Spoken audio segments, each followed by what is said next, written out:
जिन कार्यों में उपयोग विशेष दूषित हो, और सब अपना अपना लगा लेना। ये जब स्टेज का चक्कर पड़ता है, परिणामों में कैसी उथल पुथल होती है देख लो आप। सब अपन स्टेज वाले ही हैं, या नीचे वाला तो कोई है नहीं। अजय साहब चक्कर में मत फंसो, समझ में आया? हाँ बताओ तो कैसी उथल पुथल होती है। अरे तो नीचे बैठ के होती है कि ऊपर नहीं बुलाया? कैसे होती है समझो। एक समझ रहे, कॉमन सेंस की बात समझ रहे हो मैं क्या कह रहा हूँ? तुमने 11 लाख की बोली ले ली, लेकिन 11 लाख वाले को सम्मान नहीं दिया उनने जो उनने दूसरे को दे दिया। कितना उपयोग खराब होता है। बोलो, तुम किसी मंदिर के ट्रस्टी बन गए तो तुम्हारे अगेंस्ट फैसला ले लिया, भले ही समय सार पढ़ाने के लिए लिया, कैसी आकुलता होती है। तो श्री गुरु कहते हैं कि ऐसे कामों से दूर रहो जिनमें तुम्हारा तत्व विचार में मन न लगे। कि क्यों? कि सम्यक दर्शन प्राप्त करने के लिए क्या चाहिए? तत्व विचार। और तत्व विचार करने के लिए क्या चाहिए? तत्व विचार कैसे होगा भाई साहब? अरे उपयोग से। और उपयोग दूषित होगा, आकुलता रूप होगा कि उनने हमें नहीं बैठाया, हमें नहीं बुलाया, हमारा नाम नहीं बोला, तो वो उपयोग लगेगा ही नहीं। तुम यहाँ आश्रव तो ग्रुप देखोगे और वहां तुम्हें स्टेज दिखेगी।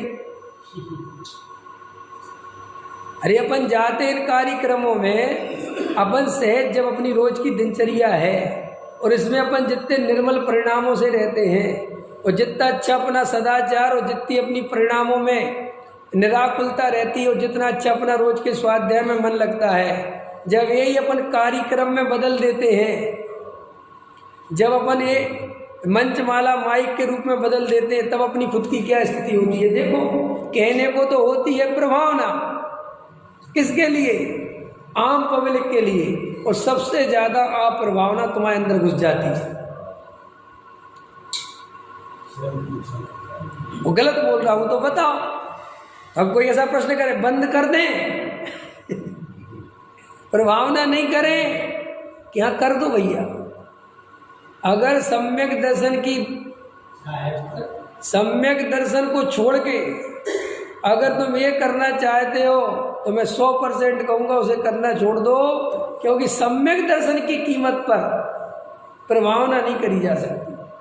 कि जिस प्रभावना से हमारा उपयोग दूषित हो जाए, हमारा तत्व विचार छूट जाए, ऐसी प्रभावना मुझे 3 काल में नहीं करनी। आपने कभी सोचा कि प्रभावना केवल सम्यक दृष्टि के क्यों होता है, मिथ्या दृष्टि के क्यों नहीं होता? क्योंकि प्रभावना कोई बड़ी चीज तो नहीं है कि मिथ्या दृष्टि नहीं कर सकता। और पंचम काल में तो सारी प्रभावना का ठेका ही मिथ्या दृष्टियों ने ले रखा है। तो महावीर के ज्ञान में सम्यक दृष्टि नहीं है, मिथ्या दृष्टि नहीं चल गई कि साहब मंदिर तो मिथ्या दृष्टि बनवा सकता है, इसलिए लिख देते कि नहीं प्रभावना तो मिथ्या दृष्टि भी कर सकता है। मिथ्या दृष्टि के प्रभावना होने में क्या दिक्कत है बताओ? मंदिर बनवा सकता है, शास्त्र छपवा सकता है, शिविर लगवा सकता है, विद्वान बन सकता है, पढ़ा सकता है, सब तो कर सकता है। मिथ्या दृष्टि कराई। हाँ, ये बहुत बढ़िया बोला कि भाई प्रभावना कहते किसे है, पहले ये समझो। जिसे अपने त्रिकाली ध्रुव भगवान आत्मा के दर्शन नहीं हुए, जिसे अपनी त्रिकाली ध्रुव भगवान आत्मा की प्रतीति नहीं हुई, जिसके श्रद्धान में अपना भगवान आत्मा नहीं आया, तो असली तो उसकी खुद की प्रभावना नहीं हुई, तो वो बाहर की प्रभावना कैसे करेगा? तो फिर ये जो पारस जी कह रहे ना कि फिर वो बाहर की प्रभावना कसाय से करेगा। इसलिए मिथ्या दृष्टि की सारी प्रभावना कसाय से होती है, और अगर उसकी कसाय की पूर्ति ना हो तो वो कहता है माचिस धर के आग लगा। नहीं समझ में आया? कार्यक्रम कब तक अच्छा? जब तक हमें पूछा जाए तब तक अच्छा। प्रभावना कब तक अच्छी? जिसमें नाम हमारा स्वर्ण अक्षरों में लिखा जाए तब तक। और अगर हमारा नाम लेने वाला कोई नहीं, हमें कोई नहीं पूछ रहा, तो तुम्हारा कार्यक्रम 2 कौड़ी का है और उसके विरोध में हम ही खड़े होंगे। हमारी प्रभावना ऐसी नहीं है। अगर पत्रिका में हमारा नाम लिखाओ तो बहुत बढ़िया है जी, कार्यक्रम सब आना जी, बहुत बढ़िया है जी।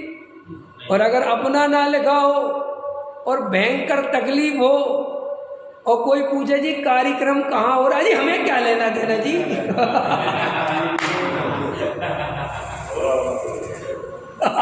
क्यों भैया, तुम तो बड़े प्रभावक थे। कल तक जैसे शिविर तुम्हारी तरफ से लग रहा था तब तो तुम घर घर फोन कर रहे थे, और आज जैसे शिविर किसी और की तरफ से लग रहा है तो तुम्हें इतना दुख। इसका मतलब तू कसाय के वशीभूत होकर कर रहा है। अब ऐसा अपन जानकर भी अगर ऐसा ही करते रहे तो अपने से बड़ा मूर्ख संसार में कोई दूसरा नहीं। भैया ये बहुत चला जाए।